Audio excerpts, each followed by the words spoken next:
No JBN de hoje, você vai ver que primeiro estudo científico sobre o tratamento à base da cloroquina em pacientes com Covid-19 está em fase de publicação.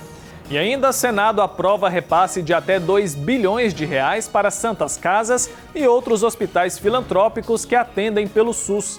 O objetivo é que as unidades ganhem fôlego para enfrentar o aumento do número de pacientes por conta do coronavírus. E Trindade, a capital da fé de Goiás, registra o primeiro caso de Covid-19. E nós ainda vamos dar um giro para te mostrar qual a situação do novo coronavírus pelo mundo. O JBN de hoje já está no ar.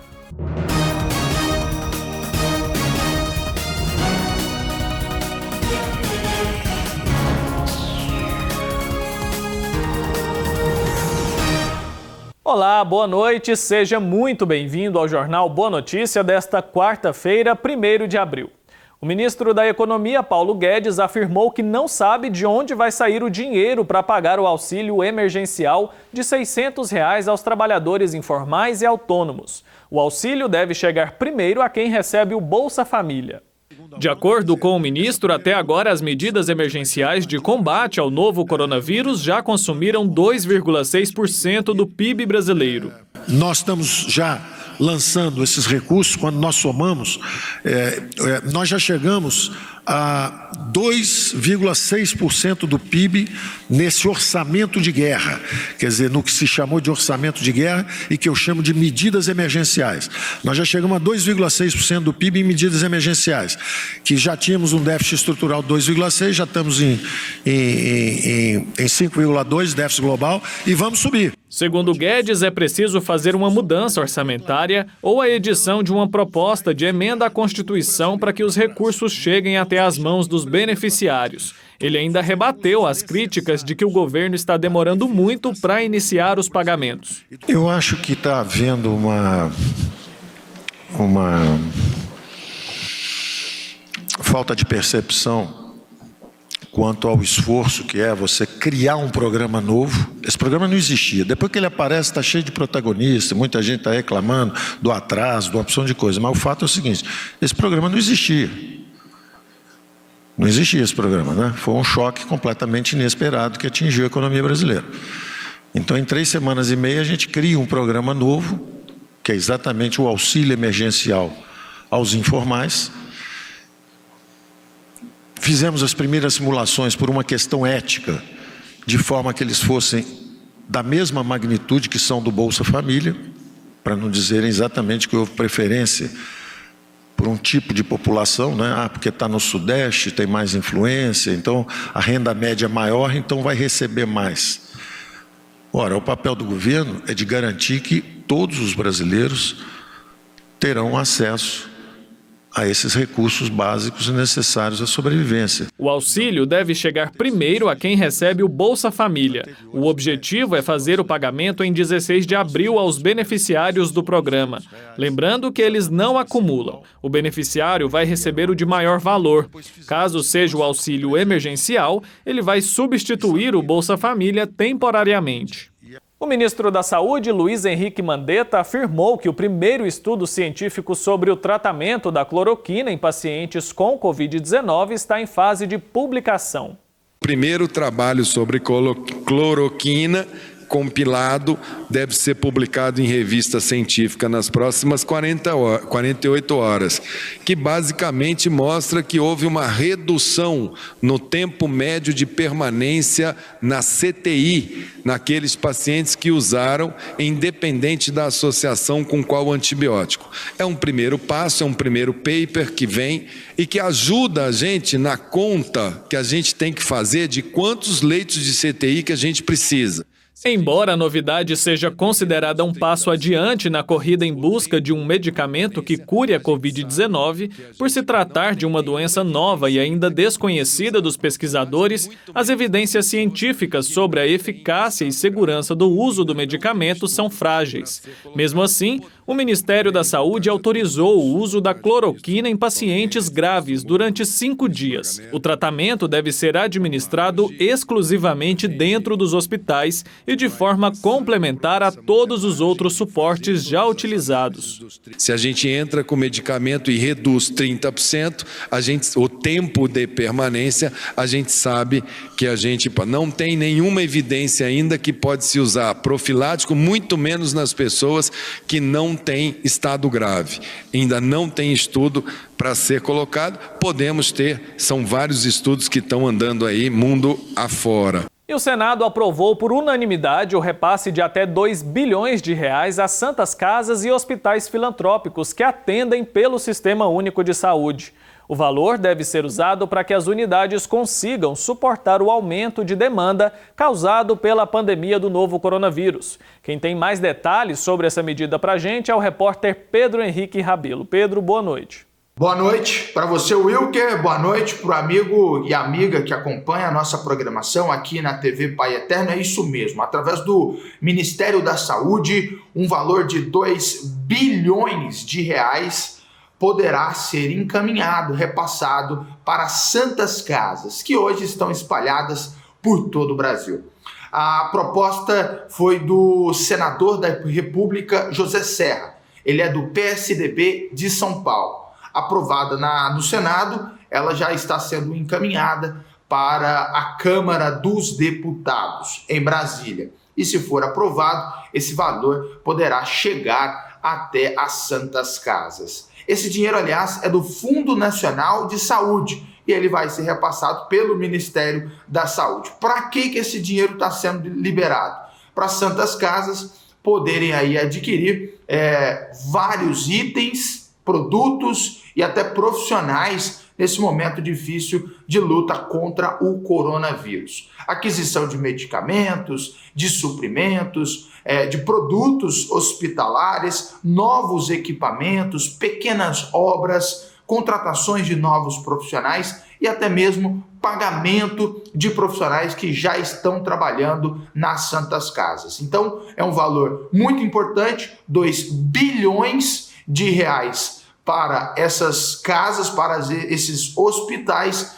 que pode ser liberado aí nos próximos dias pelo governo, né? O governo federal, pelos senadores, deputados, através do Ministério da Saúde. Uma ótima notícia, já que nesse momento de luta contra a pandemia, o Brasil tem que melhorar a sua estrutura hospitalar para poder receber todos aqueles que precisarem. É com você aí no estúdio, Wilker. Obrigado, Pedro, pela participação. E Trindade, a capital da fé de Goiás, confirmou o primeiro caso de Covid-19. A cidade tinha 6 casos suspeitos e nesta terça-feira, um dos pacientes testou positivo para a doença. A paciente é uma mulher que já está isolada em um hospital, enquanto a família dela está em quarentena domiciliar. Segundo a secretária de Saúde, ela passa bem e os profissionais da secretaria fazem um monitoramento permanente da situação. A pessoa está bem de saúde e, enfim, a gente está acompanhando, os profissionais da Vigilância em Saúde estão acompanhando dioturnamente esse caso, mas os outros 5 casos que a gente tem ainda pendente como suspeitos, que foi coletado material e está também no laboratório central. O diretor de Vigilância em Saúde da cidade afirmou que está monitorando todas as pessoas que tiveram contato com a paciente infectada. Ele ainda reforçou a importância de manter as ações de prevenção. Fique em casa, na medida do possível. Afaste-se o máximo possível das pessoas. Não saia se você não tiver necessidade. Aqueles idosos que têm mais de 60 anos, pessoas que têm comorbidades ou doenças crônicas, não saiam de casa, só saiam se tiver realmente uma necessidade muito grande. Depois da confirmação deste caso, a Prefeitura de Trindade prorrogou por tempo indeterminado a suspensão das aulas da rede municipal de ensino. E agora a gente vai para o intervalo e a seguir você vai ver como está a situação do novo coronavírus pelo mundo. É já já.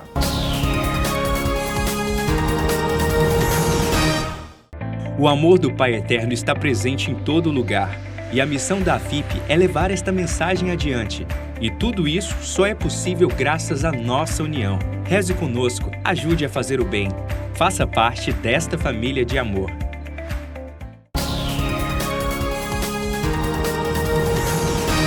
E nós estamos de volta com o JBN de hoje. Muito obrigado pela sua companhia. Nós vamos dar um giro agora para saber qual a situação do novo coronavírus pelo mundo. Acompanhe comigo. 2 estádios de futebol, o Pacaembu, em São Paulo, e o Maracanã, no Rio de Janeiro, serão utilizados para leitos hospitalares para tratar infectados pelo coronavírus. No Pacaembu, o campo já deu lugar a 200 leitos. Já no Maracanã, trabalhadores estão construindo uma instalação no estacionamento para 400 leitos. Madrid, o epicentro do coronavírus na Espanha, continua a batalha contra o surto que já atingiu mais de 100 mil pessoas. O centro da capital espanhola, normalmente lotado de turistas, estava vazio por conta do isolamento imposto pelo governo. As mortes ultrapassaram o número de 9 mil pessoas. O estacionamento de um estádio de futebol em Las Vegas, nos Estados Unidos, está sendo utilizado como local temporário para moradores de rua dormirem durante o surto de coronavírus. No chão do estacionamento, foi demarcado espaço para os colchões a uma distância segura um do outro. Um abrigo próximo fechou as portas temporariamente, deixando centenas de pessoas sem lugar para dormir. O primeiro-ministro britânico Boris Johnson, diagnosticado com coronavírus, completou o 6º dia de quarentena. O primeiro-ministro entrou em auto-isolamento depois de confirmada a infecção pela Covid-19. O prazo inicial era de 7 dias de quarentena, mas políticos da oposição pedem para que seja estendido para 14 dias, conforme orientação da Organização Mundial da Saúde. As ruas de Moscou, na Rússia, estão praticamente vazias no 2º dia de isolamento imposto pelo governo por conta do surto de coronavírus. Para vigiar as pessoas que estão violando a quarentena, a polícia tem utilizado câmeras de vigilância. O parlamento russo aprovou ainda uma punição de até 7 anos de cadeia para pessoas que não cumprirem o isolamento. A Rússia tem mais de 2 mil casos de infectados pela Covid-19. Com 17 mortes. O bispo da Diocese de Anápolis, Dom João Wilk, e seu auxiliar, Dom Dilmo Franco, realizaram uma bênção especial para toda a cidade, que fica a cerca de 60 quilômetros da capital Goiânia. Eles estenderam a bênção a toda a diocese. Com o Santíssimo Sacramento nas mãos, a bordo de um helicóptero, eles pediram a Deus que cesse a pandemia do novo coronavírus para que as coisas voltem ao normal e que se encontre a vacina contra o vírus. Dom Dilmo ressaltou que no momento da bênção, todas as pessoas foram conclamadas a olharem para os céus e a levar uma prece em unidade com a Igreja. E chegou o momento de falar das notícias de Roma. Silvonei José fala para a gente das celebrações presididas pelo Papa Francisco, do novo documento do Vaticano dedicado à água e a adesão à iniciativa de exibir as bandeiras a meio mastro em memória às vítimas do Covid-19. Acompanhe. Alô, amigos da TV Pai Eterno em todo o Brasil. O Papa Francisco continua celebrando, nesse período de pandemia do coronavírus, todas as manhãs a Santa Missa na Capela da Casa Santa Marta. Também celebrou na manhã desta quarta-feira. Ontem, terça-feira, nesta 5ª semana da Quaresma, introduzindo a celebração, o Santo Padre pensou em quem não tem casa.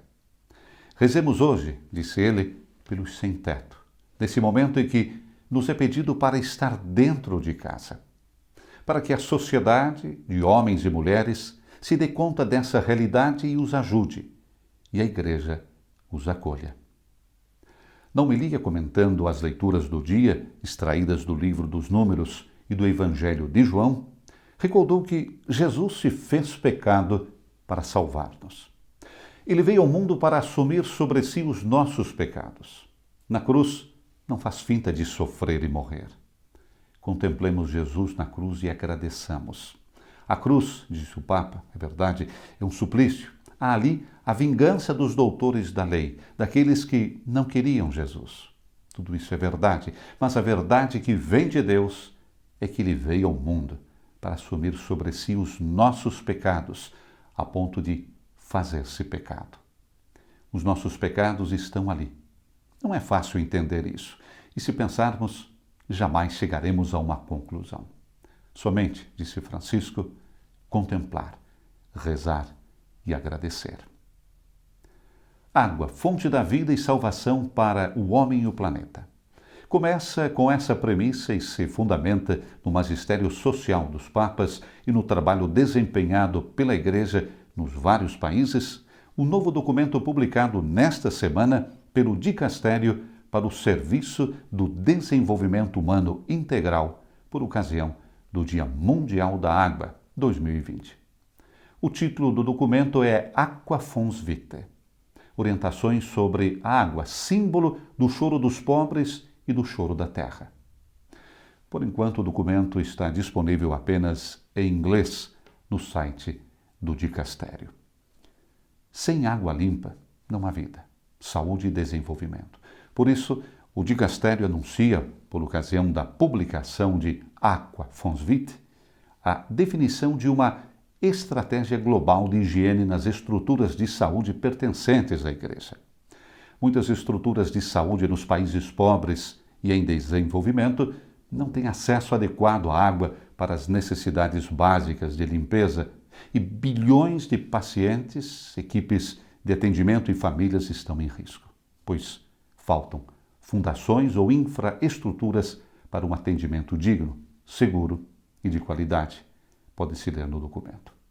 E a situação é particularmente alarmante nessas semanas marcadas pela pandemia.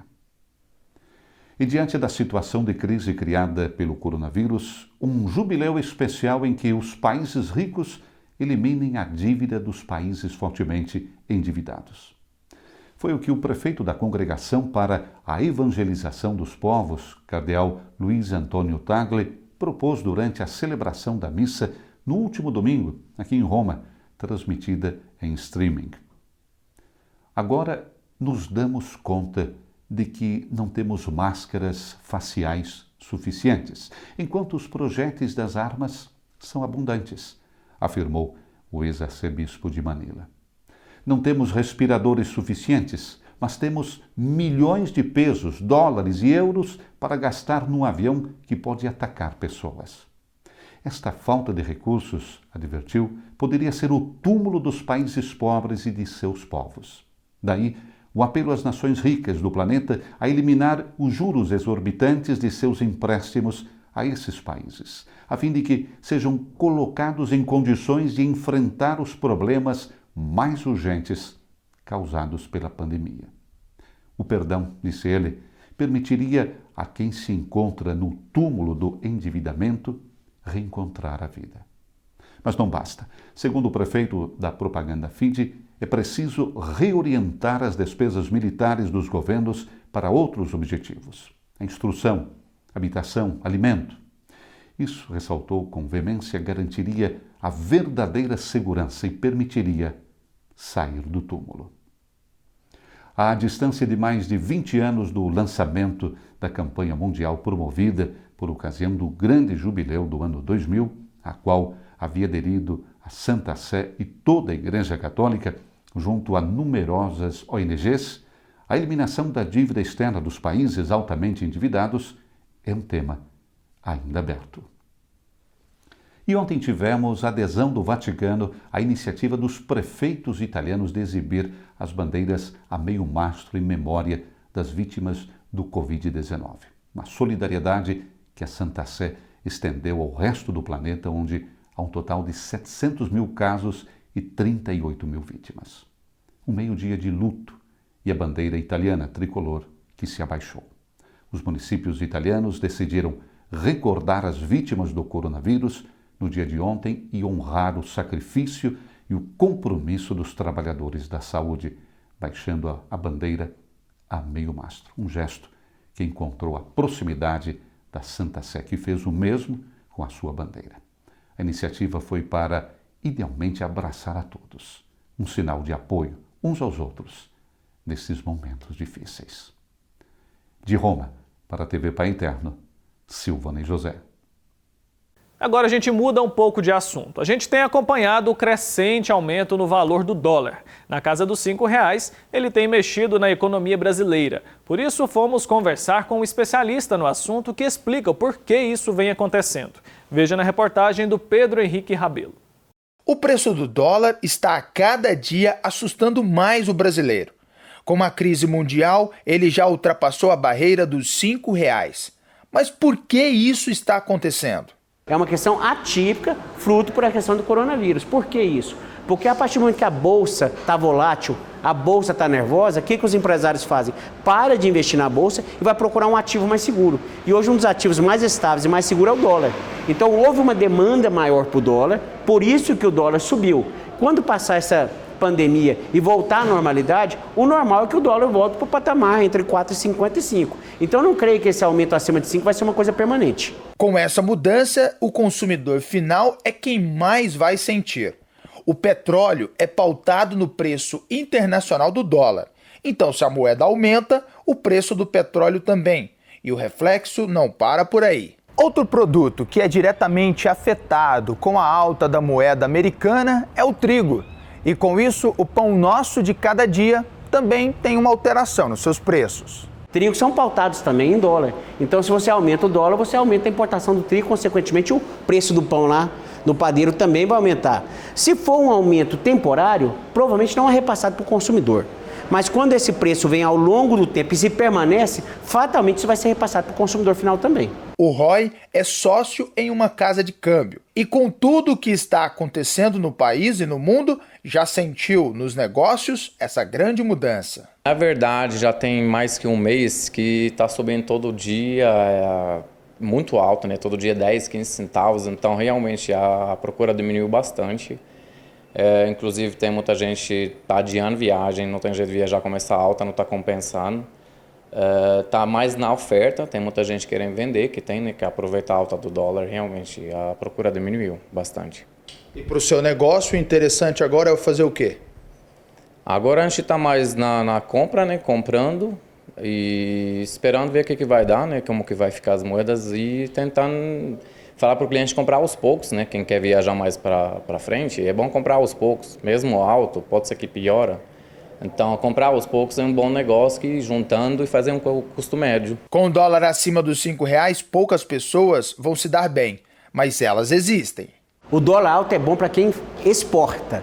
Se você imaginar que quem está exportando são as fábricas hoje internas que produzem para o mercado, elas vão aumentar a produção delas e vão vender a dólar, mas quando você vende a dólar, para poder trazer o dinheiro aqui, tem que nacionalizar. Então, $1 valendo mais real, elas acabam se beneficiando, porque o produto delas, na hora da conversão para a moeda nacional, elas vão faturar mais. Até onde o dólar pode chegar, nós não temos a resposta. Mas uma coisa é certa, ver a nossa moeda brigar em igualdade com a moeda americana, isto nunca mais. Definitivamente isso nunca mais, até porque essa realidade de 1994, com a implantação do Plano Real, era um momento que estava migrando uma moeda. Então, poderia-se fazer essa escala de 1 para 1, mas dificilmente você vai ter uma moeda que possa ter uma escala de 1 para 1 com dólar. Até porque o país, para ter uma condição de competir de 1 para 1, ele teria que ser uma economia tão forte quanto a economia americana. Então, essa realidade de 1 para 1, ela realmente só nos livros de história. E agora eu vou te dar um recado muito especial. Por causa da pandemia do novo coronavírus, muitos devotos podem demorar muito ou às vezes nem chegar a receber a carta do Padre Robson em casa. Para resolver isso, a AFIP está utilizando esse código que está aparecendo aqui no cantinho da sua tela, tá vendo? Para facilitar na hora de fazer a sua doação para essa grande obra de evangelização. E é muito fácil de usar. É só você pegar seu celular, abrir a câmera dele e apontar para esse código. Aí você vai esperar um pouquinho que ele vai te levar direto para a página de doações do nosso portal. Lá você vai ter duas formas de contribuição. O boleto, que pode ser gerado e pago por meio do aplicativo do seu banco aí no seu celular mesmo. E a outra opção é o PayPal, uma forma de pagamento que é feita por meio do cartão de crédito. E as duas formas que eu falei são seguras e garantem a sua contribuição, tá bom? E esse foi o JBN de hoje. Muito obrigado pela sua companhia. Lembrando que amanhã nós estamos de volta e é claro que eu espero por você. Então se cuide e até lá.